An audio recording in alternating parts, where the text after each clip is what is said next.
terima kasih rekan-rekan pada hari ini untuk kita berdiskusi bersama-sama mengenai topik yang akan kita bicarakan. Baik, sebelumnya Om Swastiastu.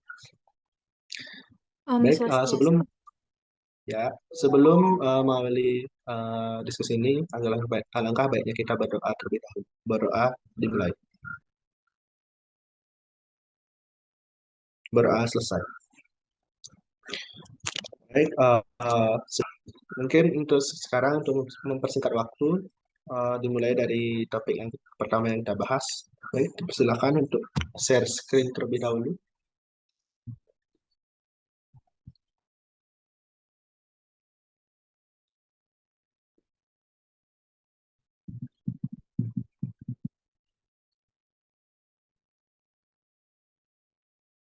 Baik, langsung saja untuk materi yang pertama. Untuk diskusi pertama, saya mulai dari nomor 1, apa yang dimaksud dengan teaching at the right level.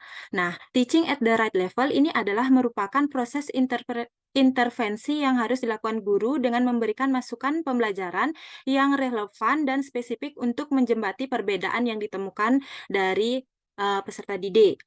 Nah, peserta didik tidak terikat pada tingkatan kelas, namun disesuaikan berdasarkan kemampuan peserta didik yang sama. Penerapan teaching at the right level ini memungkinkan anak-anak memperoleh keterampilan dasar seperti membaca, menulis, berhitung dengan cepat. Tanpa memandang usia atau kelas, pengajaran dimulai pada tingkat anak. Fokusnya adalah membantu anak-anak dengan dasar membaca, menulis, mengekspresikan diri, serta keterampilan berhitung sesuai dengan tingkat kemampuannya. Jadi dapat dikatakan teaching at the right level ini artinya guru mengajar pada tingkat yang benar. Itu dari saya. Mari kita lanjutkan diskusi pada pertanyaan nomor 2. Dipersilahkan. Baik, nomor 2, mengapa capaian pembelajaran dirumuskan per fase? Penyusunan capaian pembelajaran dirumuskan per fase merupakan upaya penyederhanaan, sehingga peserta didik dapat memiliki waktu yang memadai dalam menguasai kompetensi. Penyusunan capaian pembelajaran per fase ini juga memberikan kesempatan kepada peserta didik untuk belajar sesuai dengan tingkat pencapaian atau teaching at the right level, kebutuhan, kecepatan, dan gaya belajar mereka. Hal ini karena capaian pembelajaran disusun dengan memperhatikan fase-fase perkembangan anak.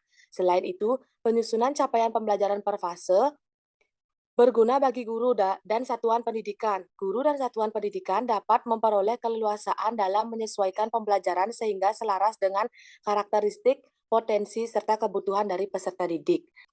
Baik, selanjutnya nomor 3 tentang apa yang Anda pahami mengenai capaian pembelajaran.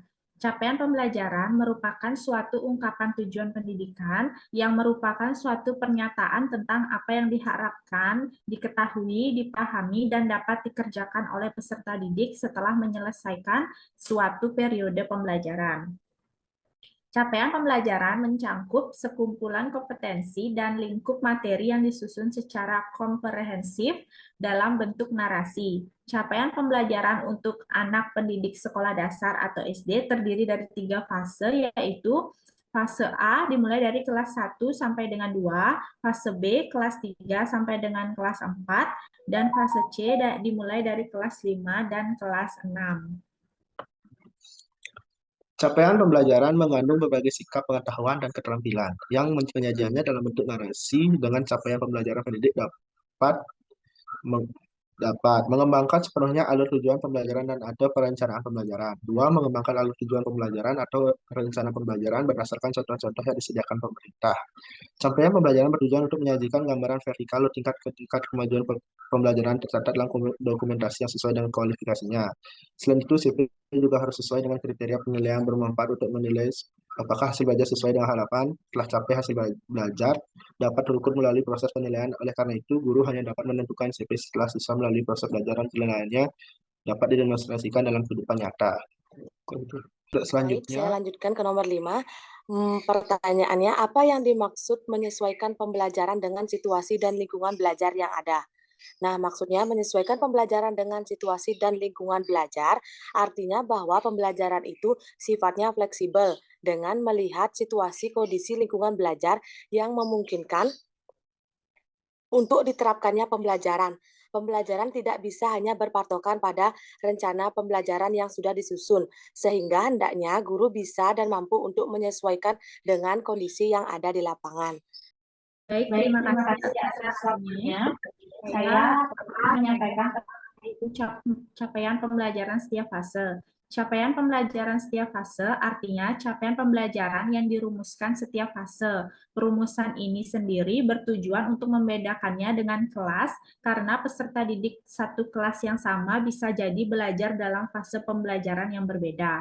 Ini merupakan penerapan dari prinsip pembelajaran sesuai tahap capaian belajar atau yang dikenal juga dengan istilah teaching at the right level, yaitu pendekatan belajar yang berpusat pada kesiapan belajar murid dan bukan pada tingkat kelasnya. Baik, untuk selanjutnya, bagaimana cara membuat capaian pembelajaran?